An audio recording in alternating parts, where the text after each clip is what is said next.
going live on YouTube. I will mute it.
Test.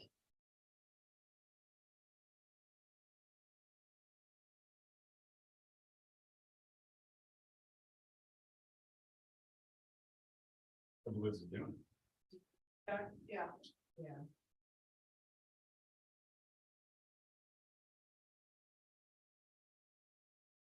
Echo. All rise. The Court of Appeals of the State of Kansas is now in session. The Honorable Stephen presiding. Please be seated.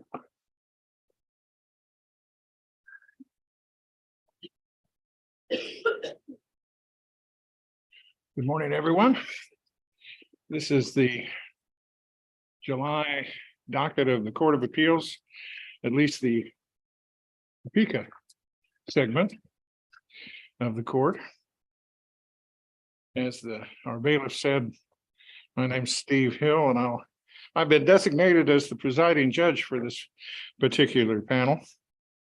But it is terrific to be on a panel with two good judges and J.C. Hurst, the youngest member of our court, newest member. Nope, neither of those. Formerly newest. Yeah. That's right. Never the youngest, actually. And Tim Leahy, which is the one of our senior judges that help us out. He gives up his free time so he can come and share his wisdom with us. Council will take the cases up in the order in which they appear. The third case has evaporated, so we have just two oral arguments this morning. If you wish to reserve some time for rebuttal, appellant, please let me know. All right, we have read your briefs. We've received from our research staff memorandum on each case, and 15 minutes aside is not very much. So I think we're familiar with the facts. I suggest that you get right into the legal arguments if you so desire. We might have a few questions. So with that in mind, let's take up our first case. 125-994 in the matter of the adoption of EA.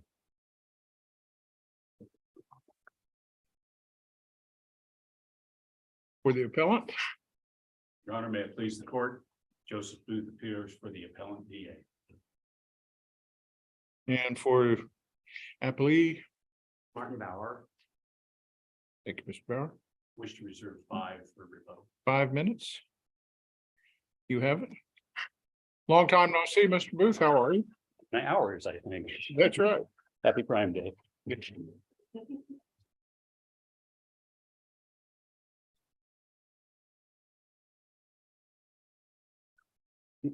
An awful lot of this case really hinges on the extraordinary circumstances of in this story. And there's a litany of extraordinary circumstances in this story in my mind. But the biggest one begins with this idea that the whole case began, the petition began, and the motion to avoid the home study with the deception that the roles of the two grandparents were flipped. DA was a visiting grandparent in the petition, and grandmother was the constant care provider, when in fact we know that was the exact opposite truth.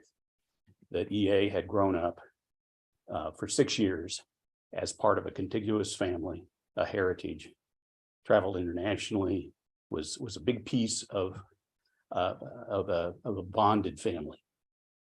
And what leaves me to ponder is, why would that deception be so important to both the petitioner and their counsel? And I believe it has to do with understanding the kind of damage they were about to do. You have to look at it as either somebody has to be empathetic of what was going to happen to this child, to be uprooted from the only family they ever knew, and the kind of pain they were going to suffer. And you have to have some level of guilt and some level of legal concern over that kind of deed. The only other plausible explanation is this idea that that was a calloused, calculated lie to take advantage. And that doesn't fit with the idea the grandmother would want to adopt a grandson, that has to represent, you have to follow the pathway of love. You have to follow the pathway of empathy in order to get there. But when you begin with that arc, you begin to see how these stories break that ordinary mold of adoption. None of that made any difference to the lower court, did it? Took a purely legal statutory point of view, very sanitary. And I believe this is why.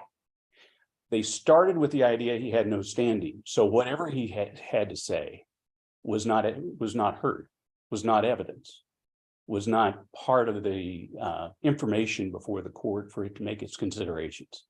He started mute. We went into court and asked the judge, can we make a record? Here we are, we're objecting, we've laid the foundation, we have our petition for parentage, and we laid this foundation, and we had the verified pleadings, of course, but we wanted to add testimony. Now, in all fairness, at that time, you still had a Parentage Act proceeding going, didn't you? Simultaneously, or filed before the adoption? As soon as DA was aware of the adoption, he began the process of doing the Parentage Act, because that's the pathway through to have standing in the adoption case, as you noted in the companion case, EA in the adoption side. So that's the pathway into having standing inside of an adoption, even though you're not a party in interest. And so that should have given him the footing to be able to at least make a record and make an argument over what would have been the merits of his parentage claim.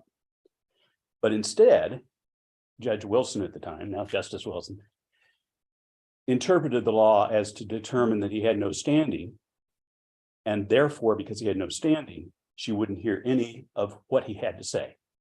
So the case proceeded in a logical fashion, in an analytical fashion, as though none of this information existed, and the deceit at the start was true, that EA at 6-7 years old had been living with grandmother the entire time, and we're just firming up the deal.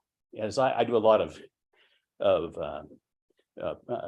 assisted reproductive technology law, and I sometimes jokingly call it clearing the title on the kid, because we're looking at, what has been the intention of the parties and the life, and what are you clarifying when you do these, when you do, in this case, a parentage action, and you're firming up what is truth.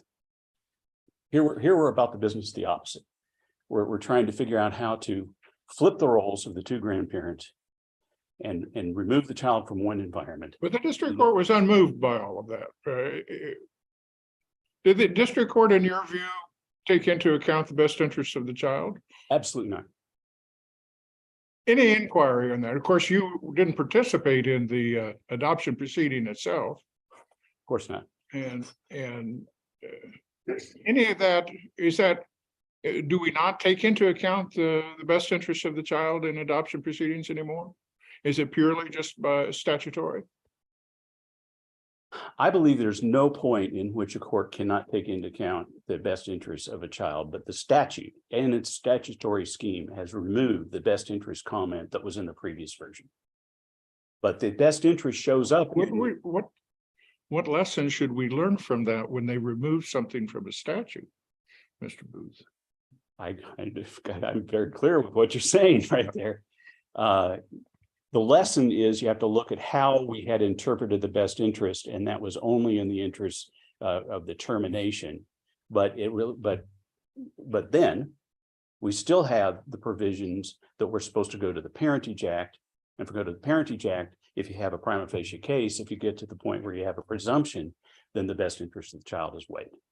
So you have the best interest of the child consideration when you have an adoption that involves whether or not you're going to terminate a parental right or a prospective parental right in the Parentage Act.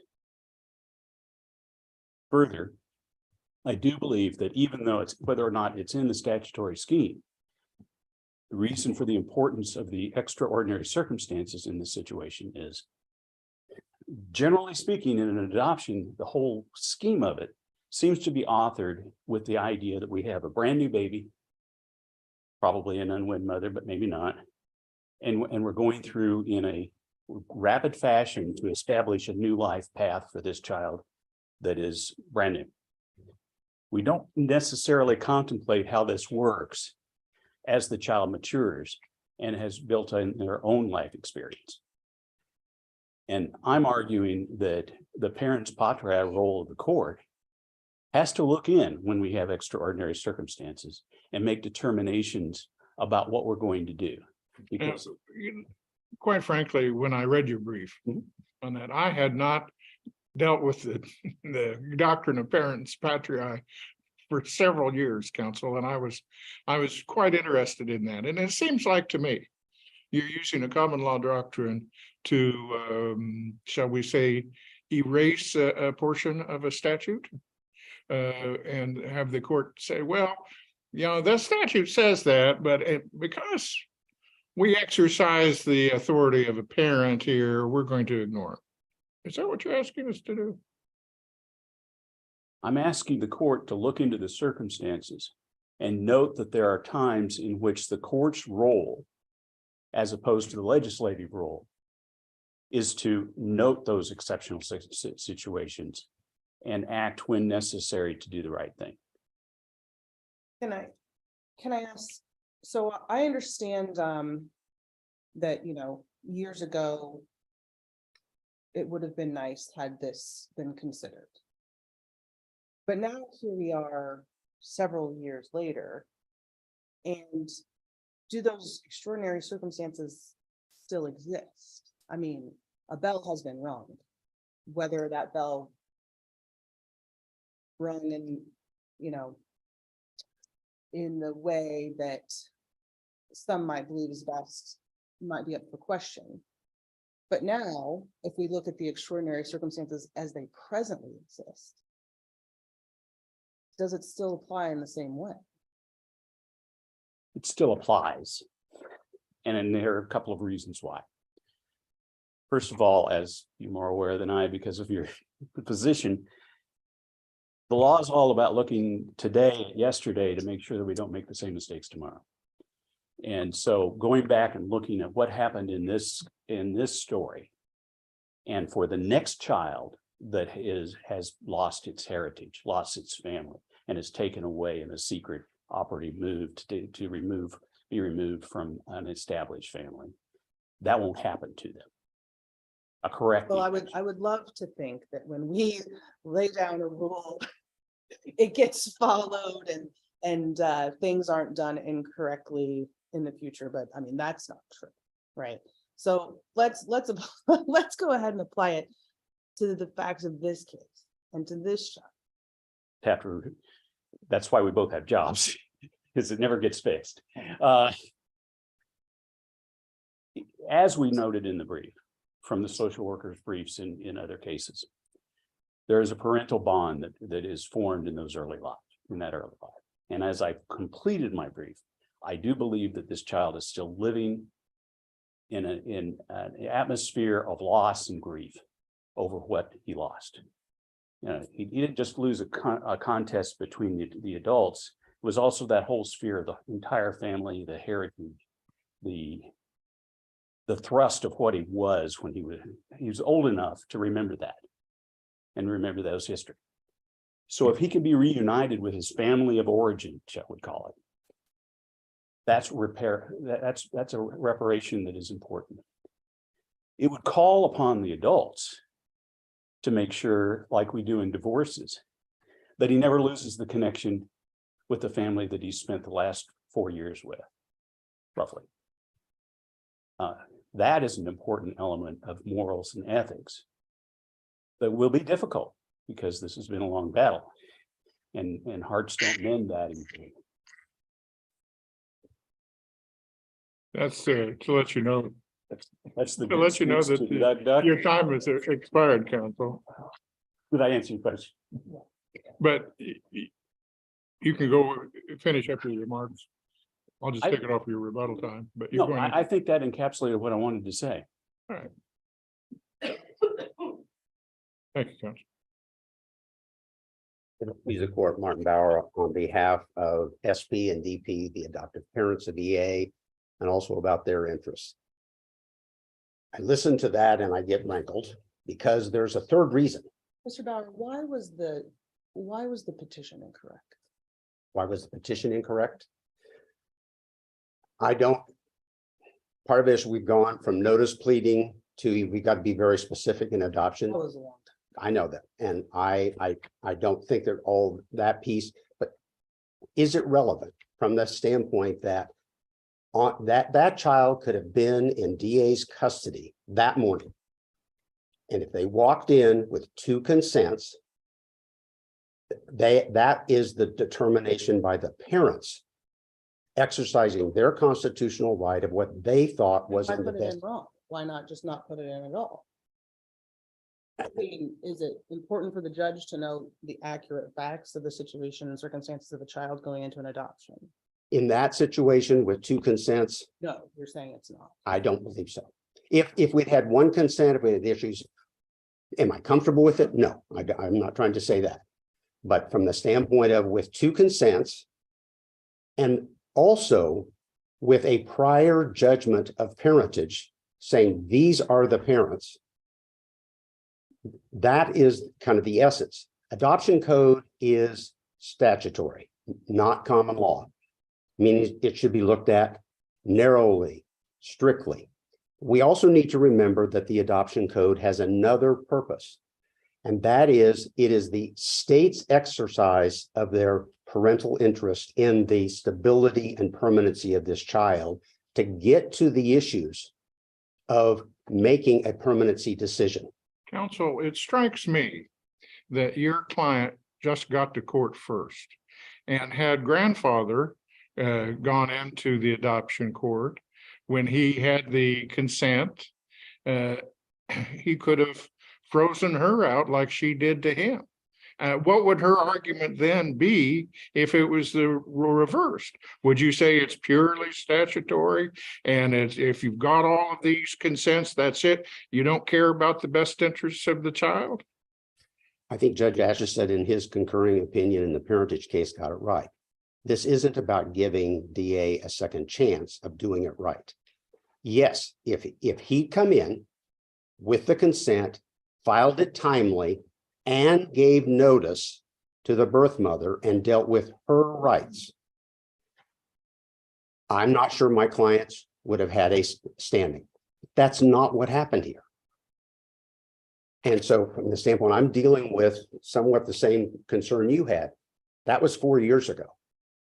And when I look at now Justice Wilson's transcript, she's basically following the law, the Court of Appeals, the Kansas Supreme Court has set down of if I've got consents, I've got a prior judgment, there's been no subsequent adoption or other proceeding. Do you think Justice Wilson knew that the boy had been living with his grandfather those several years?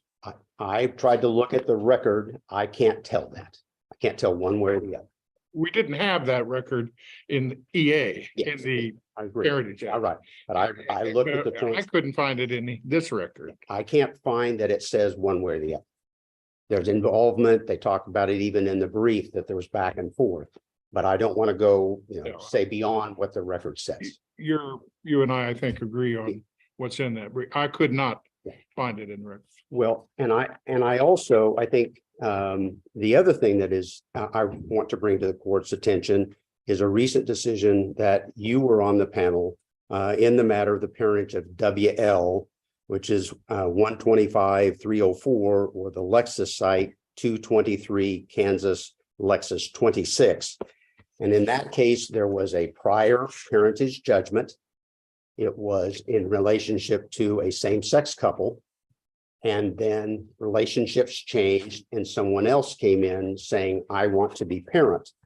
And the language in there seems very apropos to this case from the standpoint of why DA shouldn't have standing, why DA should not be allowed to collaterally attack that prior judgment. Because they talked about basically the DA wants the court to disregard a prior judgment of the court. And although res judicata principles apply only to parties and those in privity, the collateral attack doctrine applies to both parties and non-parties. And basically found that that the person making the secondary challenge was collaterally estopped. And as long as that judgment was based on jurisdiction, hadn't been appealed, hadn't been changed, I believe what DA is doing right now is collaterally attacking that prior judgment. And it doesn't matter if the first judgment was, had its origins in fraud. The first judgment is the paternity judgment taken out in 2013 with the aid of DA. So if the fraud was committed, it was by him. I don't think so. That's not the judgment. Yeah. I'm referring to Judge Wilson's decision. Again, I don't think the underlying, again, if there weren't two consents, I don't think those facts, the fact of the 6 years, been developed. I don't think it matters with two consents. I don't think it's relevant to the legal status, because otherwise you're going to disregard the parents exercising their constitutional rights. And if the judge had not granted the adoption under Triber versus Stong, the child goes to the parents, not DA. Correct. So Yes, we would have had issues, but in this whole process, DA had multiple opportunities to file an adoption, seek a parentage agreement by both parents, not just one, file a child in need of care. None of those happened for 6 years. And so from my standpoint, 4 years later, I think you're right. The bell was rung. I think legally what Justice Wilson did is correct. And I don't buy the argument that going in a roundabout rate that you go through the Parentage Act and that act somehow gives you standing. He meets none of the Well, criteria. the law specifically states you can go to the Parentage Act to establish your interests and then appear in the adoption proceeding. Yes, I mean, that is an avenue. that is an avenue, but I think where we're seeing in this case is kind of a circular, is that now the Kansas Supreme Court is saying, well, why wasn't parentage determined in this case? And because of the appeal, it's not final. So we're kind of waiting for that, what is the direction? I understand. And I struggle with what is the legal distinction between should this appeal be dismissed because the court doesn't have jurisdiction, because the judge does not meet, DA does not meet. I want to get into that. Okay, does not meet any of the criteria under 592401. That's the question that I have for you. Okay. And I will be asking your opposing counsel shortly. Can he even appeal this? No, I'm talking about DA now. I do not believe he has statutory common law grounds to pursue an appeal of this case. Adoption was not a common law action. Not common law. He's not the petitioner. He's not a grandparent. he's not a parent. His consent isn't required, and he wasn't granted interested party status. I don't see how he gets around those issues, and particularly with two consents and a prior judgment of parentage. When you say that, you realize, don't you, that you're saying that is that's an absolute discretionary call by the district court that's unappealable. Yes. How many of those are there in the world of? Not many. There's not many. Well, and you as the court wanting to review, want to be sure each party's position is heard and decided. I get that, but here we are for this child 4 years later in the mess of uncertainty that existed for the 6 years he was with DA and with all these appeals continues. So, I don't know that the fact that this legal quandary has taken so long should be counted against the idea that you can't appeal a district court's denial of interested party status. To me, it's interesting in a theoretical perspective. But if the state's interest is permanency, certainty for minor children in this state, why isn't that an appropriate?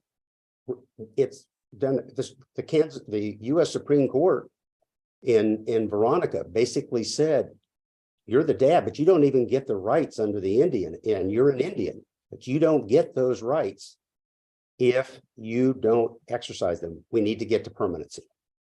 I mean, there was an attempt to exercise them. I agree, and And, you know, the delay from that attempt to now, I can't put that blame on DA. no, I think it's just the process.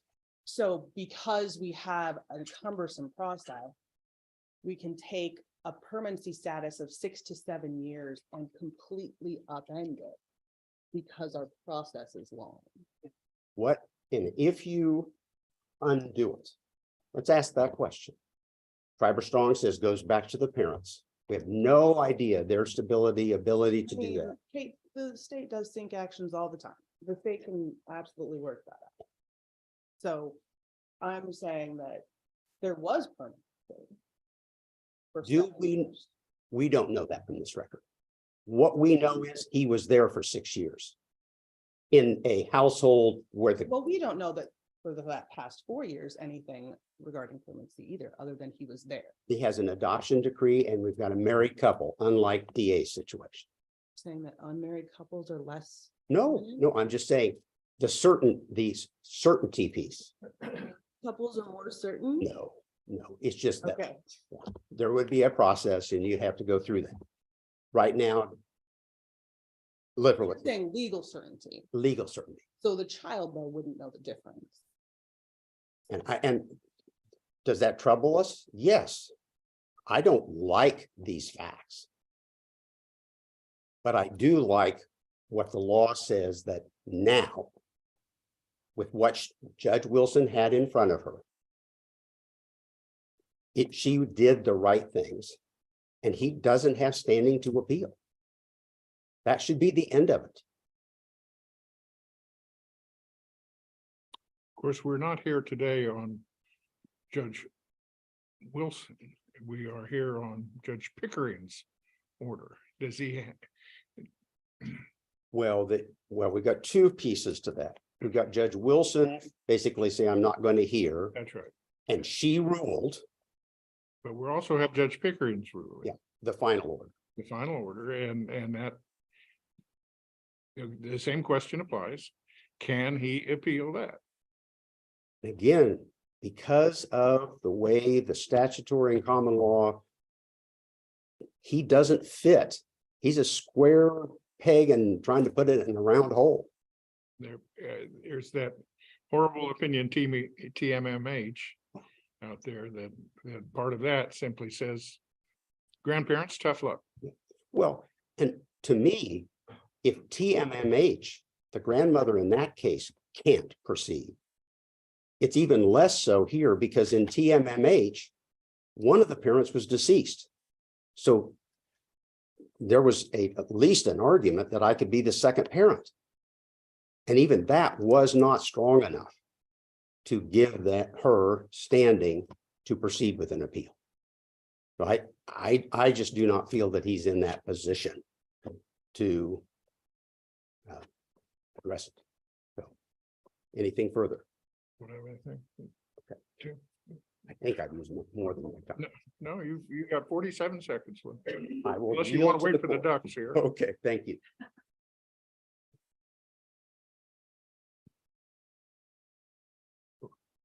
Mr. Booth, you now know what I'm going to be asking you here. And here's the pathway. Okay. And you're going to tell me it's parents patriae? No, All right. we can chat about that anytime you want, but Okay.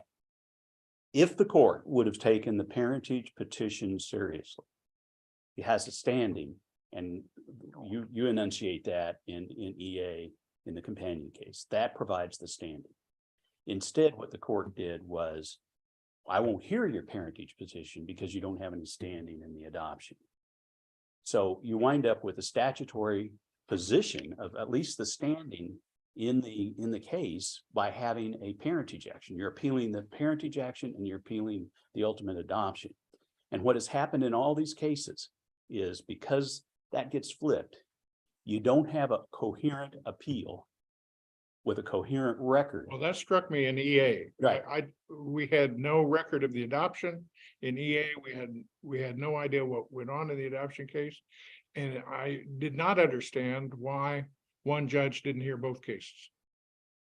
Which is the scheme that we have, the statutory scheme under the Adoption Act, is when the adoption judge is aware of a parentage action or the need for one, then they're supposed to hear that, clear the title on the kid again with bad jokes, and then go forward if need be with the adoption.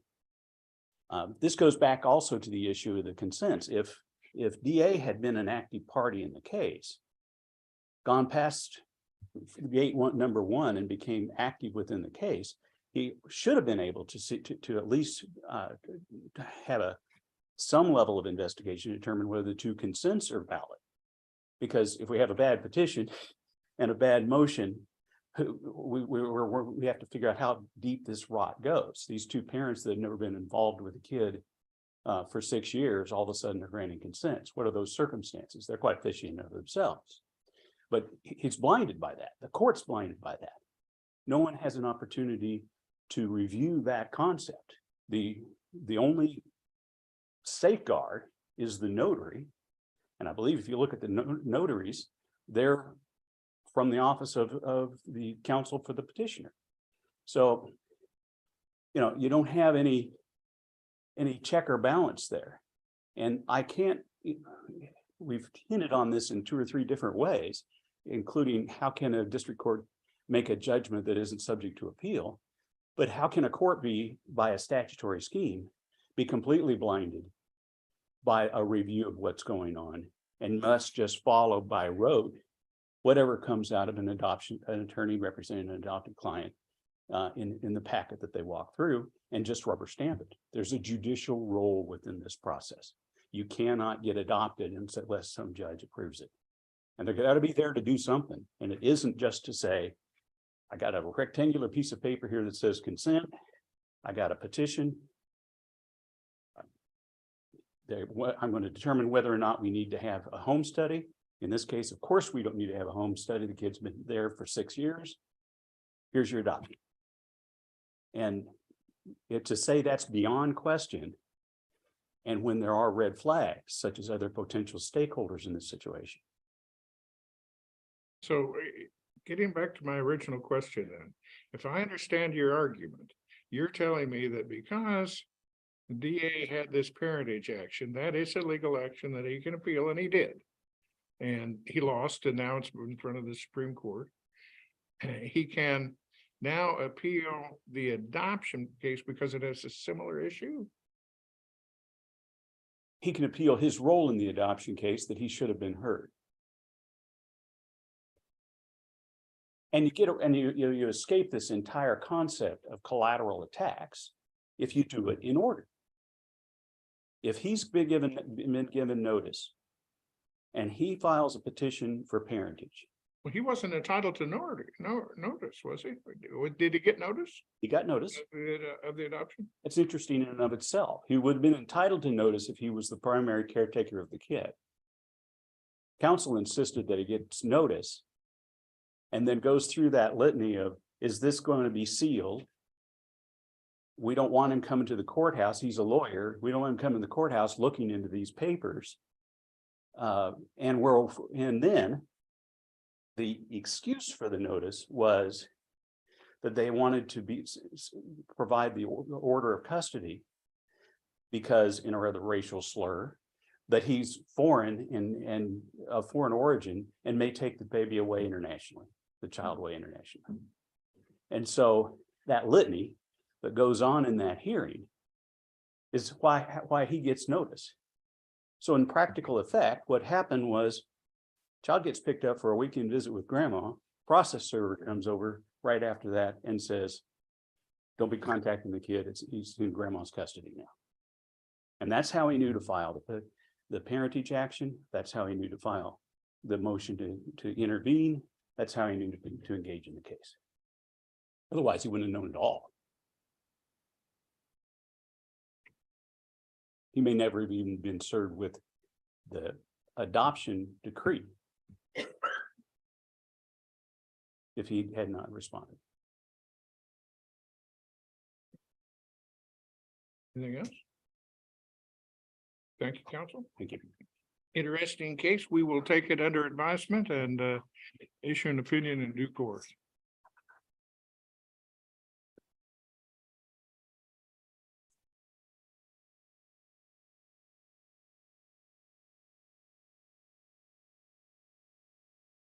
Next case is State of Kansas versus Chardell Shakur Jackson, 124834.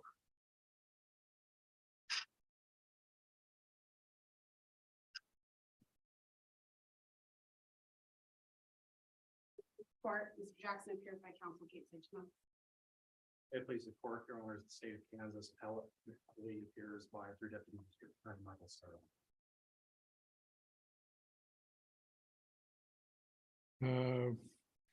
Rebuttal time, 3 minutes, please, Your Honor. 3 minutes. Thank you. I was teasing Mr. Sarah that I have laryngitis, so he lucks out, and this might be a little shorter than I otherwise would have gone on for. I kind of want to cut straight to the heart of the appeal. The second issue of the limitations on voir dire. That seems to be the primary issue here, or at least the novel issue of law for the court to consider. It's an issue of first impression that affects a constitutional right to a fair and impartial jury. And there are components of racial bias or equal protection issues within that issue.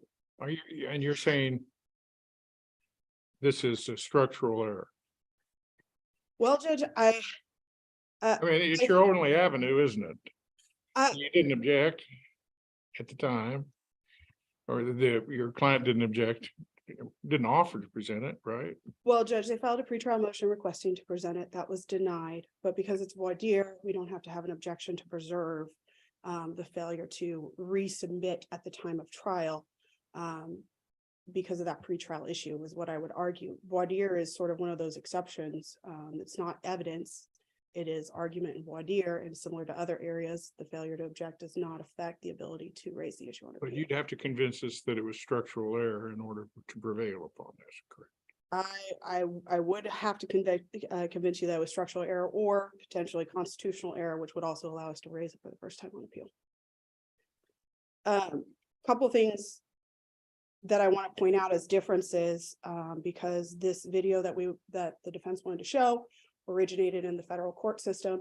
Most of the case law is focused on how that video should or should not be played within the federal court voir dire process. But the problem is Kansas voir dire and federal court voir dire are very different because who has control and who has the rights to conduct voir dire how they see fit are different. In federal court, parties may conduct voir dire. Usually the court conducts voir dire, and if the court conducts voir dire, then the parties can ask the court to ask questions. But the court has absolute discretion to say yes or no, I'm not going to ask that. Conversely, Kansas, the parties shall conduct the examination. It is the party's right to be the lead on voir dire. And the only way the court gets to restrict that voir dire are 3 specific considerations set out in the statute, which is undue delay, it's no useful purpose, or it's harassing to the jury.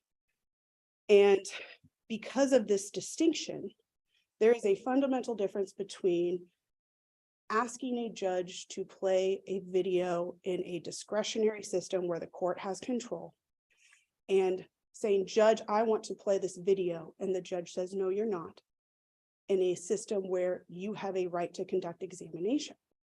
That is where the source of the error lies. And because of the— So it's an abuse of discretion?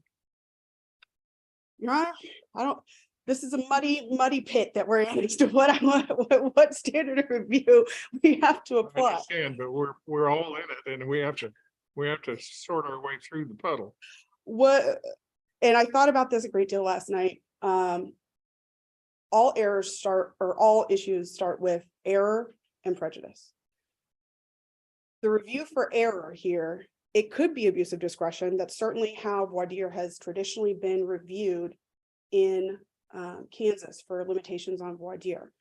But the other consideration is that bias and implicit bias, those are outside influences that come from each juror's individual circumstances. And they are this implicit bias. I think it's kind of like trying to grab a hold of a ghost. Whether you believe in ghosts or not, whether my kid believes in ghosts or not, they think they can see it, they think they can hear it, they think it's there, but I cannot pull it out and say, this is what it is. Only an individual can examine their own individual biases. And the problem we run into is that those can have equal protected class components to them, whether it's age or gender or race, which is what was raised at the district court level here.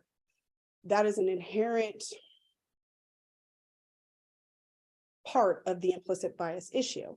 And one of the things I was thinking about is how this affects the standard of review here, because when there are outside influences on a jury, that's supposed to be subject to an independent evaluation by the court, which would be de novo review.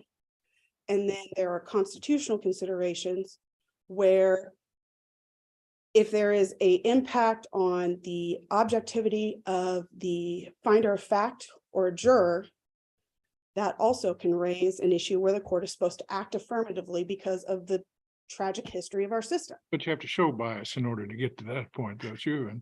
And you just didn't show a video. I mean, that's, and we don't know the effect of the video on the veneer on the panel. So you're kind of in a tough spot there. It is a tough spot, but I think that one of the two things to keep in mind, the precedent on this issue from the Supreme Court that talks about racial issues in voir dire, it is older, 2017, 2016 and older. Some of it is 1980s. We know more about implicit bias now than we did then. And implicit bias and bias training is now par for the course for police officers, for attorneys, for judicial conferences. So why are we educating every other part of the system on implicit bias, except for the people who are actually going to hear and consider the evidence, who come from all walks of life? Judge did say you could ask, not, that questions could be asked of the veneer regarding implicit bias, right? That's correct. Just not this specific video. That's, the judge said you can ask questions about bias, that's important, but denied the request to play the video. So if the judge, you know, I love a novel legal argument. But there are a lot, as Judge Hill points out, there's a lot of hurdles we'd have to stand upon here to get to what you really want, which is a de novo review based on race, right? I don't think it has to necessarily be based on race. It could be any kind of protected class, gender, age, etc. But yes, this is in fact an uphill battle, and it is a battle where I don't even know what weapons I get to bring to the table. But by the judge saying, yes, you can ask the questions, did that not fix the problem? I would have two comments on that. One, there is the question as to whether or not the judge exceeded its authority in saying, I'm going to control how you do this voir dire on this issue, because that the judge's order was based on, I think you can do it just fine. The problem is this issue is hard. It is culturally sensitive. It is difficult to do well. And it is frankly anxiety inducing for even me coming here today. I'm going to stand up here and talk about racial bias when I have not exactly the most relevant frame of reference for those types of situations. And that is part of what attorneys have to face, is trying to talk to a jury panel. We have no idea what the jury is going to say when you try to ask them these delicate questions on sensitive topics. And it really goes to the logic of some of the Supreme Court holdings. When you ask people, hey, are you racist? They're gonna say, no, I'm not racist. Or we're gonna go down the rabbit hole, which is what this voir dire appeared to do, where we're talking about Black Lives Matter and my grandchildren have been stopped and all these other things where we just got way far afield of what we are looking for. So is it what you're saying is because the statute says parties shall conduct voir dire, and because there are only 3 exceptions laid out for when the court may restrict parties' right, that then this is what makes it a structural issue? Well, I think the structural issue becomes what's the level of prejudice? The error is abuse of discretion. I think the court abused its discretion at the very minimum here by saying, no, you can't show the video. That was outside of the court's authority.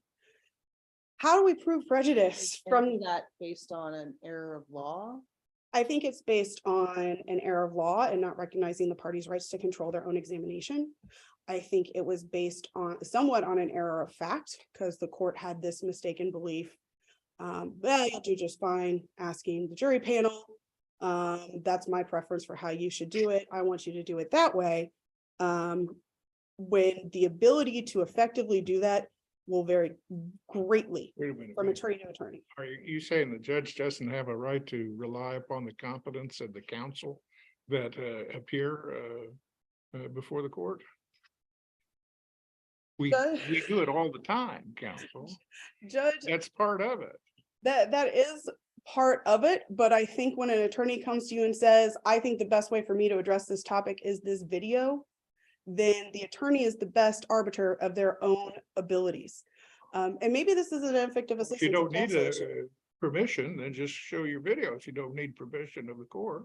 I would agree. If I was the trial counsel on this, I would have just rolled out a TV and pressed play and let the objections go. May have rocked the boat a little bit, but I would have at least argued at the pretrial motions that, Judge, it's my right to present examination how I want to. You have to make one of these 3 findings. And it is hard to say that implicit bias is not going to have training, or implicit bias education is not going to have a useful purpose, or is for unnecessary delay, or is harassment. It is infinitely easier for an attorney to ask select non-inflammatory questions about implicit bias. That video is chock full of the color list is one of those. It's about the snap decision making. It's not just about inherent attitudes towards a witness's credibility or the defendant or their behavior based on your implicit bias. It is throughout how they assess every piece of evidence that comes in. Even confirmation bias, which is something that affects law enforcement. They believe they have the guy, looks good to me, off we go. And they ignore some of the discrepancies in the evidence or errors in the investigation. Implicit bias is more amenable to a structural error review because it's like chronic. It's like some of these other structural error issues. How am I going to prove prejudice? How is anybody going to prove prejudice? How is the state going to prove harmlessness? There is no way to come back and figure out what a individual person's implicit bias is and show how that affected your verdict because the person themselves doesn't know what their implicit bias is. So that is the ghost we're wrestling with. It's something that exists, but not everybody is educated on it. And these are the people that are making these decisions. Counsel, you are now into your rebuttal time. Well, You can proceed and finish your time, or I'll grant you your rebuttal. I'll just make one other comment, and that is the state identifies the Nesbitt case, the race switching case. I don't think that case is applicable to this case. That is a jury instruction issue. This is a voir dire educational inquiry issue. And because the judge is not telling you, you must apply a specific implicit bias check, that this is distinguishable. Besides the fact that in the dicta in Nesbitt, the court specifically said counsel can voir dire on these kinds of issues. Paves the way. And you are submitting the rest of your arguments. That's correct, On the Judge. brief. I'll submit the rest on my brief. Thank you. Thank you, Judge.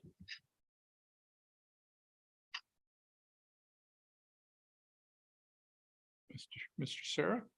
Your honors, please court. First of all, I disagree with counsel's interpretation that the district court has no control over the manner and scope of voir dire. State v. Hayes says the trial court has broad discretion over controlling voir dire, subject to certain statutory limitations, and great deference is given to the court's discretion in that regard. I am not allowed as a trial lawyer to come in to start rolling in unknown or novel topics on voir dire without the court being able to say, I'm okay with it or I'm not. Courts do that all the time. They limit us on time. They sometimes limit us on the types of questions we can ask. And the court here did make a finding. It wasn't, I don't like this video. I don't think it's a good video. It was, I don't think there's anything in that video you can't ask the jurors directly. And that's the way I'm going to proceed. And she had every right to do that in her discretion. So my belief is that the court, if the defendant can't prove structural error here, the standard of review is abuse of discretion. So which of the 3 reasons to not allow the video do you think the court relied on? I believe based on her ruling, even though she didn't use the statutory words, was either unnecessary delay or serves no useful purpose. Useful purpose seems more fitting to her ruling, saying it's repetitive. You can ask these questions, you can question the jurors about implicit bias on voir dire through direct questioning. And defense counsel did that. It's in the record. Oh, yes, it's in the record, which shows why maybe a person wouldn't want to directly ask people questions about implicit bias. Your Honor, I don't read the record as hostile as the defendant does. I know that there were some very strong feelings about it. I had an interesting personal experience with this recently. My wife was called for jury duty on a sexual assault case. And she was shocked that the lead trial attorney said, by show of hands, who here is a victim of sexual assault to the veneer? And she was shocked and offended, and she should have been. That is a delicate question to ask, but in a sexual assault case, that is a question that has to be asked. It just has to be asked in a certain way. Everybody had very strong feelings about this. That is clear from the record. I just don't believe it devolved into the shouting match that the defendant reads into the record. Well, I don't know that shouting is a match necessarily means it wasn't, tense and uncomfortable and. Judge, I've done many voir dires. They're always tense and uncomfortable.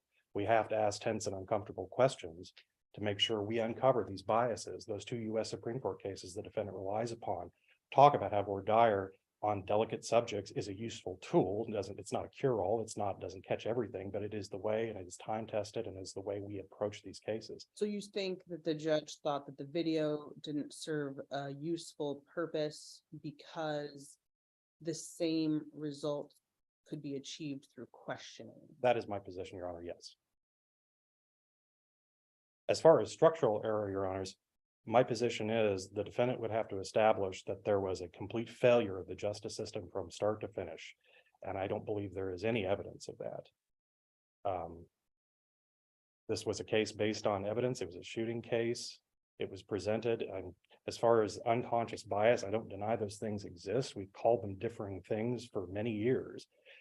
Preconceived notions, life experiences, baggage. We always know that jurors come in consciously or unconsciously with things they expect to see in court, and we try and educate them in the voir dire process to what they should reasonably expect in order to find fair and impartial jurors who will judge the case based on the evidence and testimony presented.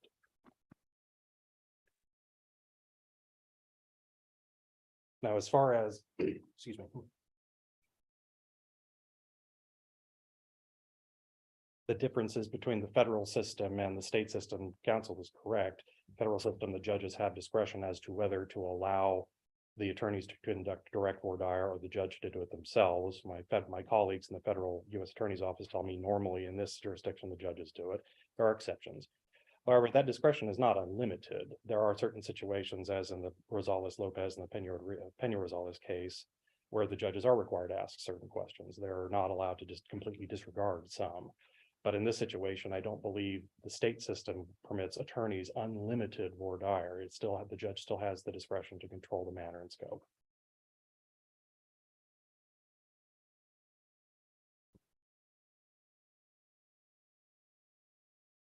Beyond that, Your Honors, I submitted a 50-page some-odd brief. Unless the court has additional questions, I believe my brief adequately addresses the state's position on It it. aptly I've never been address accused. the issues, counsel.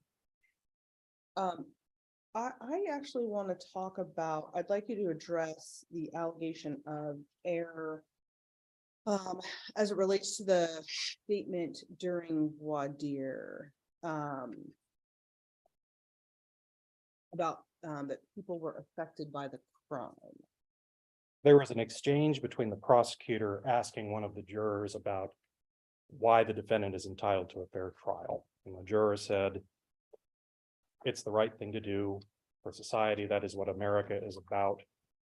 And then the prosecutor asked, why would it be important for the state to have a fair trial? And the juror said, they have to prove him wrong. And the state then asked, why do you think it's important for the state to have a fair trial? And the juror said, for society. The state said, maybe people that were affected by the crime. And we said, yes, they are part of society. The defendant claims that was an attempt to elicit sympathy or promises from the jury. My position is, and the state's position is, that was just an adequate inquiry because the state is entitled to fair and impartial jurors. It was very clear that the state and the defendant represented competing interests. The state's job to present evidence to convince the jury beyond a reasonable doubt of the defendant's guilt, and the defendant to argue and establish, to rebut that evidence and saying, no, they haven't met their burden. I don't think there was any attempt to elicit sympathy or promises from the defendant by that line of questioning. Okay, and then the other error alleged is when the statement, officers saw the white car from the video parked outside the residence. Yes, Your Honor. I want to talk about that a little bit because the judge was specific in limiting the testimony about that. I don't believe she was specific in limiting it and reading the ruling. She said that Detective Shearer could testify to what he saw and what he believed. And he testified, I think, at the motion hearing that, I think I've got the correct quote here. Today, he did say that he cannot without a doubt that the Mercedes car emblem was the same in the video pictures on the grandmother's vehicle. He can testify as to all the things he saw and observed. I think he can testify he believes it's the same motor vehicle, and counsel for the defense can cross-examine as to the strength of his belief.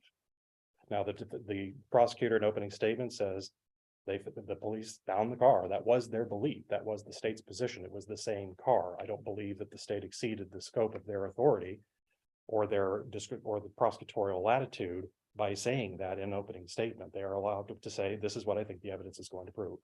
Well, he didn't say, this is what I think the evidence is going to prove. No, he The said, officer saw the car. Yeah. He didn't say the officer thought he saw the car, the officer believed he saw the car, he Mhm. said the officer saw the car. believe that goes beyond the scope of what the judge ruled. I think that's the same as saying the officer believed he saw the car. I think so, Your Honor. That would be my position. We, as prosecutors, an opening statement and defense attorneys, an opening statement have been both say, this is what the evidence is going to show. Obviously, the credibility of witnesses is up to the jury solely to determine. They are instructed on that. We presume they follow that instruction. They also follow the instruction that statements of counsel are just that. They're not evidence, and they're to decide the case based on the evidence and testimony presented and nothing else. Okay, so they'll just, it's not evidence, but the statement accurately reflected the evidence. I believe so, Your Honor.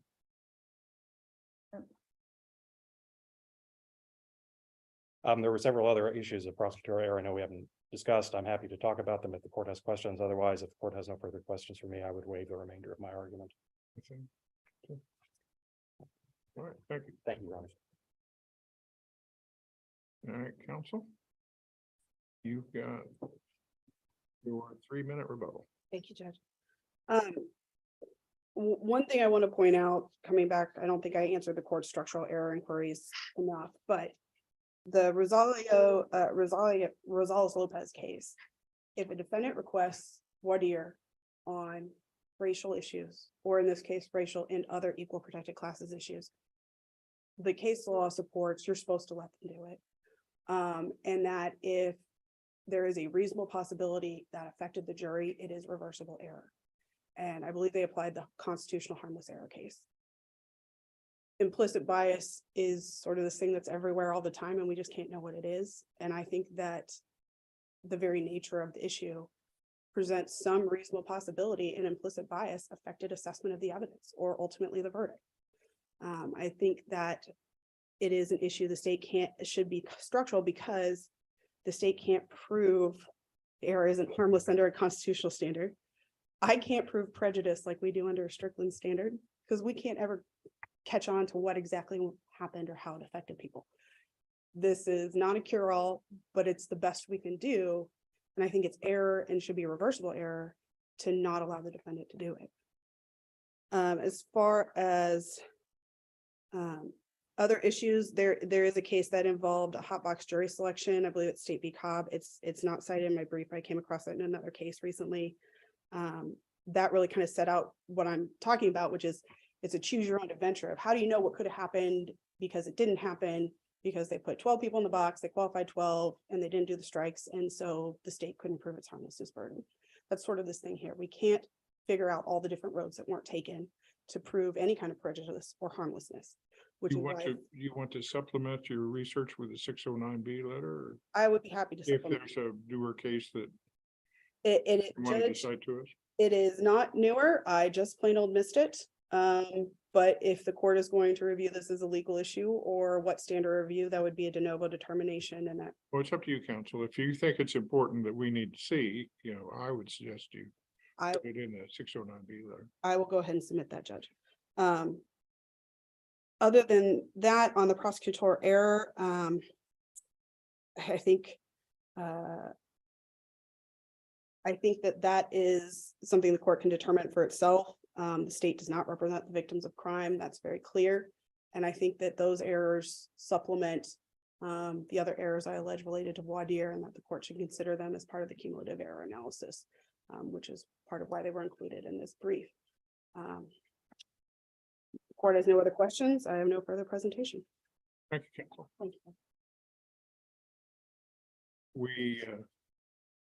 That concludes our oral arguments today. Court will be adjourned. All right.